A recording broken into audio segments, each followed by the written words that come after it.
right, we're going to kick off a special episode with a special guest. We've got Michael Klauber joining us again from Michael's on East to talk about Forks and Corks today. How you doing, Michael? I'm great. I'm excited about the event coming up. Who's not excited? I heard the sales have been marvelous so far. I know my wife was trying to get tickets right away, and she said they're going like hotcakes. So what do you have left? Well, first of all, it's like a feeding frenzy when these tickets go on sale, especially for the grand tasting on that Sunday. The tickets actually sold out in less than 2 minutes, and our people that produce that manage the tickets for us said it's like a Rolling Stones concert. So it's I was expecting you to say 24 hours they sold out. Two minutes? 2 minutes. How many tickets? 2 minutes. About 1,200 tickets. Oh! And that's for the grand tasting, which is incredible, in the courtyard of the Ringling Museum. It's a magical location and a fantastic selection of our top restaurants and amazing wineries from all over the world. Well, I am kicking myself now because the day that you guys started selling tickets, I was like, we should get some tickets to this event. But then I couldn't choose the ticket. I didn't know, I was hoping to talk to you and get some advice, but now it sounds like those tickets are gone. Now, Morgan told me, my wife told me that she was waiting by the computer ready to buy all the tickets. We had it mapped out what we wanted to get, and she said they sold out immediately. And I kind of thought she was slacking, which was unlike her. But now that I've heard from the horse's mouth, there's over 800 people on the waiting list. So, there's strong demand for it. And, this is our 18th year doing this. And, we're so excited that each year we seem to be able to ratchet it up another notch. Okay. Well, I love this because I think Trey's been to one or two of them, right? Two of them. I believe I've been to one in the past at some point in time, and I can't recall, and I feel like it was maybe I'm thinking of something else. So you've got someone that's been and someone that maybe has never been. I've got tons of questions for you. Why should I attend? What am I essentially missing out on if I don't attend? Well, they're fabulous events, but it's also the great way to support our local independent restaurants because the Sarasota Manatee Originals, which I co-founded in 2003, really started out with 8 of us, and we saw the proliferation of some of the national chains coming into our area, and we really decided to circle our wagons and really get organized in order to keep we have a great history of fine dining and casual restaurants and a history of great food in this region, and we wanted to protect that. We were able to get 8 of us. There were about 8 of us in town that I knew well at that time, and we were very quickly tripled up to 24 restaurants when we actually formed the Sarasota Manatee Originals, and now we're at 69 members. Wow. They're some of the top restaurants from the tip of Anna Maria Island all the way down to Venice Pass. They're passionate. We market together. We learned years ago that the little guy down the street wasn't necessarily your enemy. We could work together to market and to continue to promote, eat like a local. Yeah.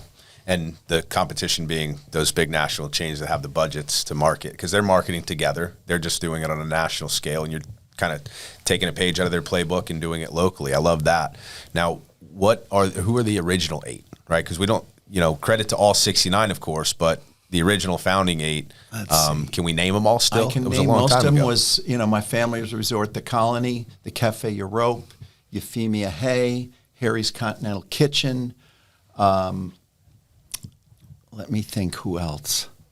Those were some of the key ones in the Which I understand beginning. Cafe L'Europe is opening up as a new concept. Yeah, so they that's are. exciting. I'm so excited to see that. And do you know anything about it? Not to get too off track, but what I think concept? they're really going to upgrade the whole program. They'd just done some amazing renovations before the storm hit. Yeah. And wet them again. Unfortunately. So yeah, they're coming out as I think it's called the Cafe on St. Armand's. Okay. Great group. John Horn and his team from Manatee County. They've got a few restaurants there, but they're really ratcheting up. I can't wait to see it. That's exciting. The group essentially, this is kind of their Super Bowl, from what I understand, right? The 69 restaurants kind of coming together. That's who's backing this Forks and Corks. Yes. So this is a great way to support your local independent restaurants and a great way for them to be able to introduce themselves to maybe a lot of new clients that they hadn't met before. So it's a win-win for everybody. At the grand tasting, we'll have about 45 of the restaurants will be there. They have to all agree. First of all, to be an original, you have to be in business for at least a year. Okay. You have to agree to participate in our gift certificate program, which 4 times a year we sell discounted gift certificates to our member restaurants.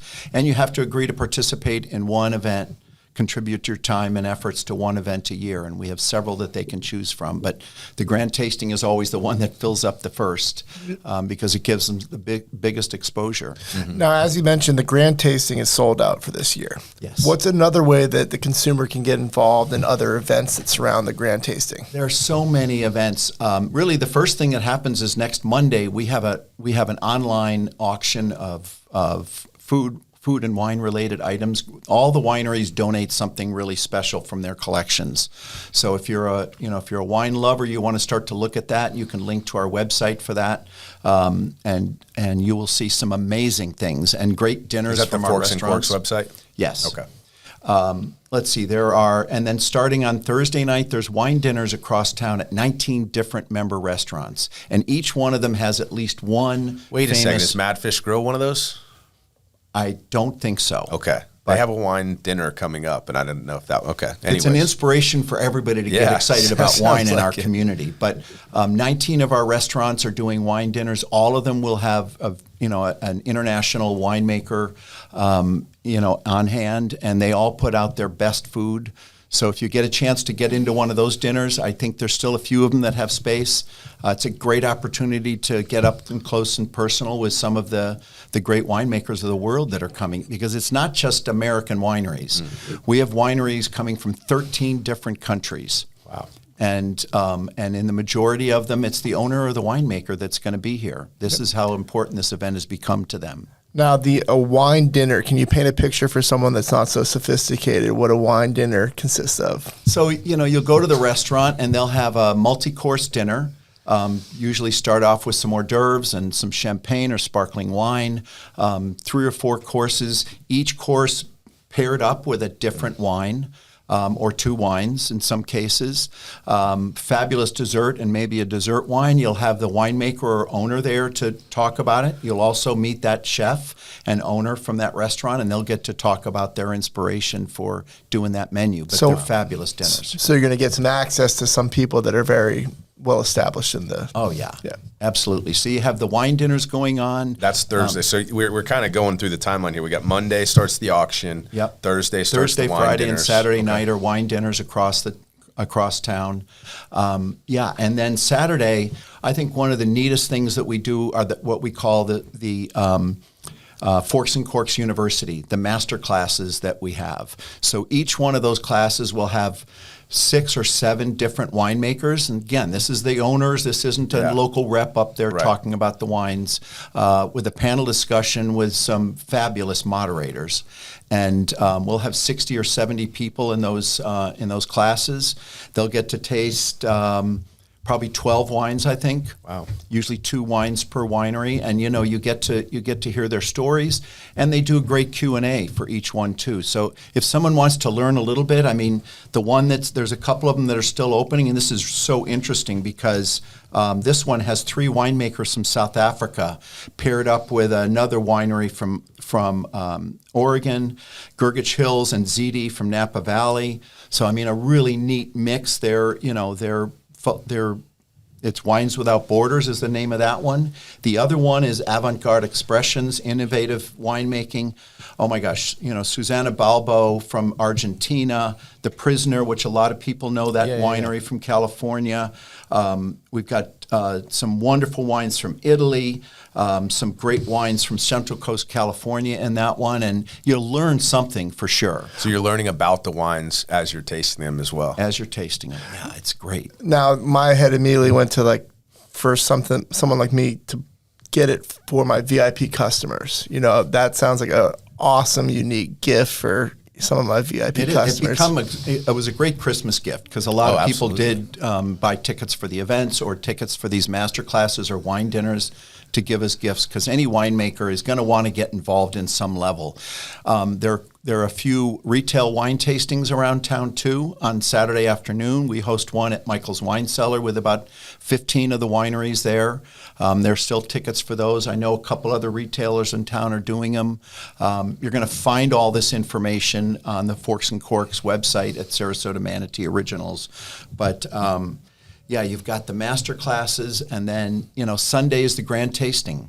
And, having an event like that in the courtyard of the Ringling Museum, I know John Ringling's probably up there cheering when he sees all that, but there's great music. We have the auction, which starts on Monday, this coming Monday morning. Sunday. It wraps up at 3 in the afternoon at the grand tasting, and that's really fun. At the last few minutes, everybody's crowded because we'll have all the items up there on display, and people are fighting to get those last items. Give me an example of some of the items. Obviously, some great wines, I would assume, but what else? What else could you find on the auction website? Well, some of the wineries are offering special tastings at their winery, and dinners, and special events or special access to those wineries. Quite a few of our restaurants put together special dinners. That you can buy. I know we usually donate a dinner for 12 in Michael's Wine Cellar that's there. Great wines, large format bottles like magnums, double magnums. Unique old wines, from their libraries, library wines that are put into that. There are all kinds of special gift ideas that are in that as well. So there'll be over 100 items to choose from, and people can start bidding. They can actually buy it now bid if they really see something they want and they don't want to have to wait till the end. You can buy it now too. Yeah, I'm sure that's a premium price though. It is a premium price, but if you want it, you And you get get to support local. Yeah, so that's what I want to get into. You're supporting our local independents. Yeah, I absolutely want to talk about that. So what do we do with the money, right? The money that's raised from Forks and Corks, does this go back into the event to do it again next year? Does this go for the marketing for all of the 69? How do you, I'm just thinking logistically, 69 different business owners, it's hard enough having, 3 different business owners on one podcast steering the ship, let alone 69 different business owners, in a group kind of working towards the same goal. So how do you guys navigate that? Well, it is really all about trying to level the playing field with all of the big guns that come into our town. So, a lot of our restaurants, some of them are, fairly new. And so being able to get access to get the kind of exposure that we can create for them, not just at the events, but in the marketing that we do in social media, print media. A lot of them, when they're getting started, they don't have a website even, so we can help them with that. Wow. And a lot of our owners, we mentor other restaurants as well. You want to shout out a few of the young guns in the game, and once you see with promise. Oh, there's a couple of new restaurants. Not to play favorites, No. but I'm just trying to think of two that I'm trying to remember. There's one on Osprey that just opened up. There's the new Cuba 1956 on Main Street, 1958. Yeah. You'll have to look at our website, but off the top of my head, I know we just we got Adeline, which is over on Hillview. Those guys are doing a great job. 1592 has another restaurant that they just opened up right now. So, there's always some exciting new restaurants joining the group, and we love it when they... It really has seemed like it's kind of been on hyperspeed now. Lots of great new concepts and restaurants opening up, and, locally owned and operated, not the big chain. So that's great to see. Obviously, a credit to a lot of what you guys are doing. What is outside of the Forks and Corks event, like what does the annual look like for a restaurant? I'm just thinking about maybe a restaurant that has opened up, maybe somebody sees this podcast and has said, hey, we're coming up on a year, I'm interested in this. What is the commitment from the business owner aside from the one event? Like, do you guys meet regularly? Do you guys, how does that work? We do, and we do educational programs for the members too. We'll get people to come in and talk about legal issues or hiring issues or marketing issues or website and how to build a social media site. So there's a lot of education that goes along with it. There's access to some special pricing that we get from some of our vendors. And we have a unique program with some of our broadline vendors and that's what helps fund us also, is that a percentage of our purchases from some of our big Cisco and Cheney Brothers and people like that, they contribute a portion of our purchases to our marketing fund. Very cool. Now, what sticks out to me with that is the mentorship and kind of, I'm sure you guys all have similar pain points and things you stub your toes on early, whether it's the inspections or the legalities or the taxes. And I want you to talk about how, as a young restaurant owner, he can skip the dumb tax, I guess. Well, a great example of all of that mentoring came up during COVID. And so when it was being able to file to get the kind of funding that you wanted, I mean, a lot of our newer restaurants, some had been open less than a year. Yeah. Even more than that, or just joined us. We helped them through that whole process. And we continue to do that. I love it when I get to help out a fellow restaurateur, because we're stronger together than any of us is independently. Yeah. So it's a great way to work together and help each other. So all in all, with the Forks and Corks events throughout the Thursday, Friday, Saturday, Sunday event, how many people are how many tickets, how many people are being exposed to the event?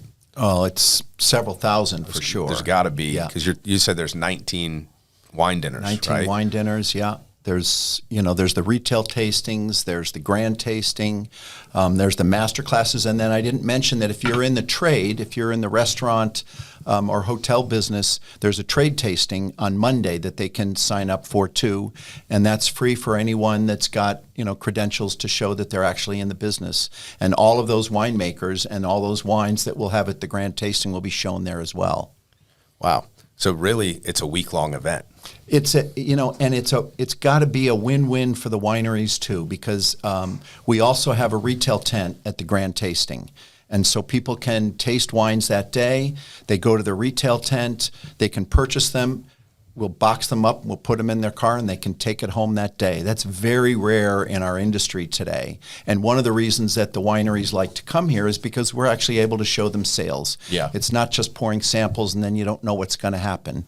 Well, yeah, if you've got 13 or wineries from what you said, 13 different countries, yeah, then obviously the exposure. What did it start with? Was it all domestic wine bottlers or whatnot, or was it? It was always international, but years before that, I helped start another organization in town, Florida Wine Fest and Auction. We started with that with mostly American wineries, but today they're making wine in all 50 states. Right. And you think about all the different countries around the world where wine's being produced, and we've got a lot of French winemakers, a bunch of Italians, I think 5 or 6 from South Africa, Argentina and Chile, Germany. It's amazing. Each year we get more and more interest from these winemakers because they get to stand if they're at one of the master classes, they get to stand on their soapbox and tell their story. Yeah, to about 60 people, right? Yeah. So they've got an audience that they don't usually have. Did this idea come? I'm just curious because it's a very unique concept. Did you get the groundwork for this idea from somewhere else? Was this just how it evolved over time? Was it always a Forks and Corks event when the Sarasota Manatee Originals came together? Was that Forks and Corks done the first year, or did it evolve? No, it evolved. And we were doing, as an organization, we were doing an event. We were being part of some other events in town. And the idea came up with, why can't we do our own event? So, we're in 18 years now. We started the organization in 2003. So you can do the math on that. But, it was a few years after we started that we said, we should be able to pull this off ourselves with all the talent that we have, with all the fabulous food that we have in this town. It really has helped our community continue to be considered a great food and wine destination for travelers that are coming to Florida or thinking about it. Now, it's an awesome event. The question is, do you have a chance to enjoy yourself at the event? With all the moving parts. Yeah, I think once the auction part is over and the retail tent is over, we'll crack a few bottles of wine. Okay. Very good. So basically Sunday when it's over, that's when you enjoy it. And then we got to be back Monday for the trade tasting. But, it is fun. And, to see all of our restaurant people out there, people come dressed up for that tasting on Sunday. The whole week it's just amazing. How's the weather looking for you on Sunday? On that? Oh, it's a few weeks out. Yeah, I was thinking it was this weekend. This Sunday it's going to look good. It's going to be good. It's going to be great. Yes. That's the way we want it. Nice and cool. Everyone's dressed up. They can wear a suit and not sweat. It's a good time of year. That was a great time. And when we showed up last year, Morgan is always prompt and early. Did you go to the grand tasting, though? Went to the grand tasting.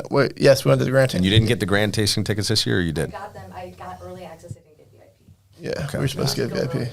Well, Anyways, if you get there early, you'll see, we pass out champagne. I bring my saber and cut the tops off a few good bottles of champagne to help kick it off. it's a lot spectacle. of It's fun. awesome. It's a good time. Yeah, thanks. You'll have to tell me about it. Yeah. I'll send you a video. Now, the 800 people that are on the waiting list, that's for the grand tasting on Sunday? Yes. All right. So Now what I can just be number under one on what the waiting list. circumstances those 800 get in? There's Trey and Morgan don't go. Yeah, there's people sometimes that need to turn their tickets back in because Really? they can't go for whatever reason. Okay. So it always happens. It like does, that. okay. We've seen some people putting them out on on the internet. Scalpers? Facebook. You got scalpers? I hope that it's not that. But that happens sometimes too. That'll happen for sure. Yeah. So Well, if keep you're your eyes watching out. this episode and you have a ticket, VIP or anything for the grand tasting, and you're not going to be able to make it, I'll take it, okay? Or I'll give it to my wife. You got anything else you want to touch on specifically? I would just say think about supporting your local independent restaurants. It's so important today as we keep getting surrounded by more and more of the big guns that come into our community. Think about the local restaurants because they're the ones that, they live here. The money is staying here. They're supporting our charities across town. I mean, the restaurants, as you guys probably see at all these events, are donating gift certificates and dinners to so many organizations that need our help in the community. It's a great way to show your support. And we like to say, learn to eat like a local. And you can visit the website is eatlikealocal.com to find out all about all the different restaurants that are there, get more information about Forks and Corks, and just know that you're going to get great food and great wine wherever you go. Now, can you sign up for a reminder that will notify you next year when the tickets go on sale? She had the reminder. She had the reminder. Social Follow media the and social go to the media. website and sign up for the newsletter because we send out a newsletter every month that features different things that are going on at the different restaurants, and that's a great way to get connected because you'll get first notice of these tickets going on sale and the other events that we do during the year. We've got the Taste of the Bay, which we just did in December at the new Bay Park, and we have the cocktail event is in April. Set the Bar, which is at the baseball stadium, and it's that's a whole nother fun event too. So get on the website. Look for Eat Like a Local, sign up for the newsletters, and you'll be kept busy with fun events all year round and great food from our best restaurants. Awesome. Well, Michael, it's always a pleasure to have you on the podcast. We enjoy this. I am unfortunately going to miss the grand tasting, but I think I'm going to sign up for one of those master classes for sure, and then a local dinner somewhere. Check out So one of the wine dinners for sure. I appreciate the insight, and as you guys are watching this, it should be this Sunday. So by the time you're watching this, I think the tickets for this masterclass as well as some of these Thursday dinners are going to be available. So snatch them up before they go, and we'll catch you on the podcast next time, right. Michael. Thank you Thanks, so much. guys. Thanks so much. It's fun.